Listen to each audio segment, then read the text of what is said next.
Hello everybody, Blitz11 here, and today I'm going to be reviewing Lego Ninjago set 71772, the Crystal King. It comes with 5 minifigures, and pretty much it. 5 minifigures, 722 pieces, based on the Crystal King himself, the Overlord, stuff like that. And the first thing I like to do, before I show off the big centaur looking creature, I'm gonna show off the minifigures first because that's what I like to do. Get this up and rolling thing. First we have here is La Lord, and it's the extra pieces right there. I forgot to take off. La Lord, I'm choking, I'm not gonna do that. Minifigures out, show the story, tell the stories of everything about them at the end.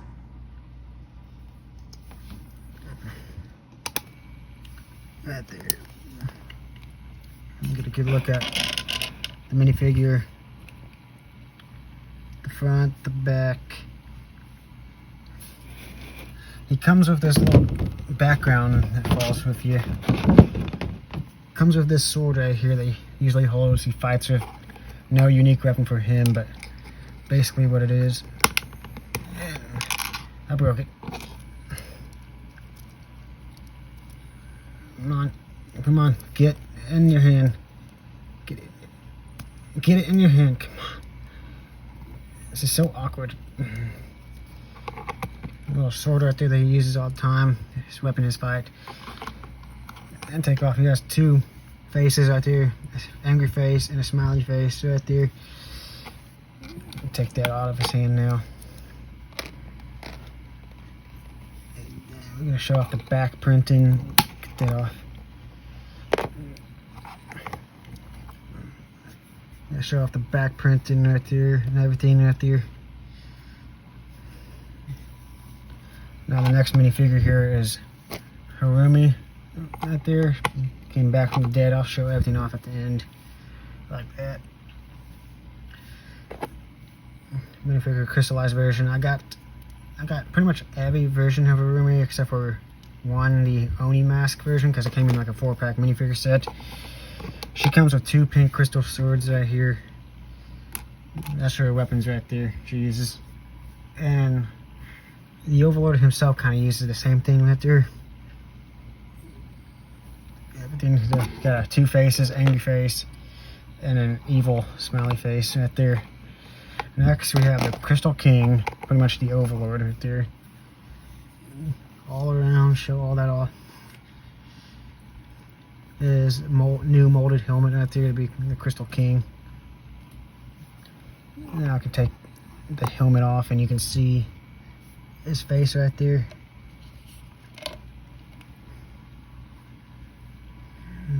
He also comes with like 2 pink crystal swords that he fights with. Get the back printing for him. Show off the background. You got 2 golden arms, the crystal stone look to it. There.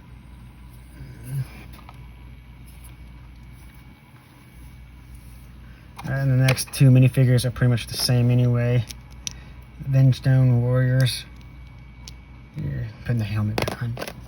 I'm gonna put them both on here because they're pretty much the same anyway. Vengestone Warriors, Brutes. Yeah, they're both like pretty much the same. Take this one off. Got a nice, kind of got like a nice printing to them. Not gonna lie, but I don't really care for the, where is it? The Ninjoids are the best ones. Here. I'm gonna cut to the centaur now. Alright, I forgot to mention that they both come with these crystal weapons right here. But yeah, doesn't matter. I'm cutting back to the Crystal King himself.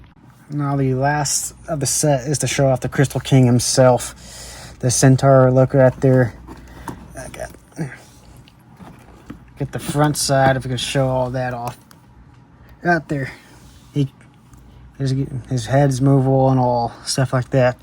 Got wings on his back and he can fly, stuff like that. Movable arms, wrist and everything. A little sword in his hand he can use to fight with. Claws. Hold on to him, you can put it and switch into each arm right there. Before I show off the main thing right there, I just went, oh, that's falling out. Didn't strictly up, God, everything's falling apart. Everything's falling apart. Everything's falling apart.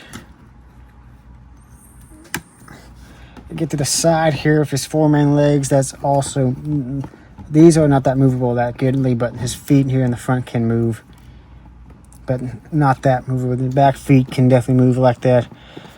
Attachment, you got the back side of the cool pattern right there. Get a closer look at that. Get the crystal pattern. It's got, there's in a tail that can move back and forth right there. Right there. Showing off everything I can, but mostly there's nothing else to it.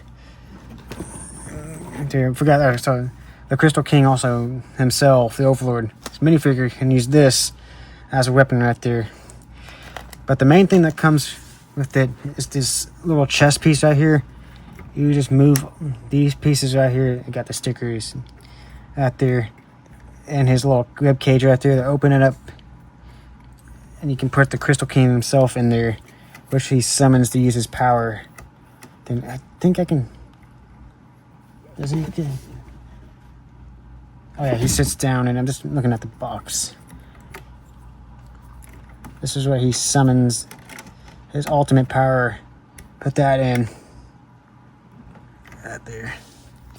And he summons to become this thing right here. You can see the minifigure inside.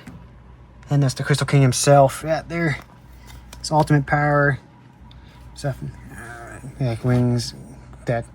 But yeah, that's. I can take that out because it's kind of getting out of control, annoying, something like that. But yeah, that's everything to this set, and I'm going to cut to my thoughts and opinions and the character story. And you can tell me your thoughts below right now if you want to, or just wait to the end of the video. Bye. I'm going to go over the Crystal King story here. It's the Overlord, just the Crystal King stuff. It's basically how accurate it is to the show. With all the events happening, the Overlord was feeding on the chaos and hatred, waiting to come back. When Harumi was killed, he reached out to her. He would bring her back from the dead if she served him. She accepted and was resurrected, and started doing the Overlord's bidding, gathering Vengestone to build him an army made out of the ninja's weakness, and recruiting some of the ninja's worst enemies. That's not an insult. When the time was right, the Overlord returned, and causing chaos, turning everything into a crystal catastrophe, corrupting everyone and everything in his way. Around the end of the season, he used all his powers to turn into this, to destroy his enemies. Harumi was to serve the Overlord by being a mysterious figure hiding in the shadows, learning and watching the ninja, waiting for the right moment to take them down, manipulating and messing with Lloyd to hurt him even more, and turning on the Overlord when she learned the truth that he was the one who corrupted the Great Devourer. She should be mad at Pythor, who was the one who released it in the first place, but whatever. I can't help you with buying the set since it is retired by a few years, but you can try to find a new or used one on eBay or a toy shop that sells old toys. I can't help on the price. My thought on this set, I find it very cool, the whole centaur look, great minifigures, and the color scheme is great. Lloyd's role this season, it's basically a team season. He is dealing with grief of losing Nia and dealing with his father's drama. He is shocked that the Overlord and Harumi is back, and has to figure a way to stop them with the team. He has to tap into his darker potential, his Oni side, to fight the Overlord. He's afraid if he unlocks that side of him, he will lose himself to the darkness. The Vengestone Warriors are the typical minions of the main villain. What are your thoughts on this set? That's all I have for this video. Bye.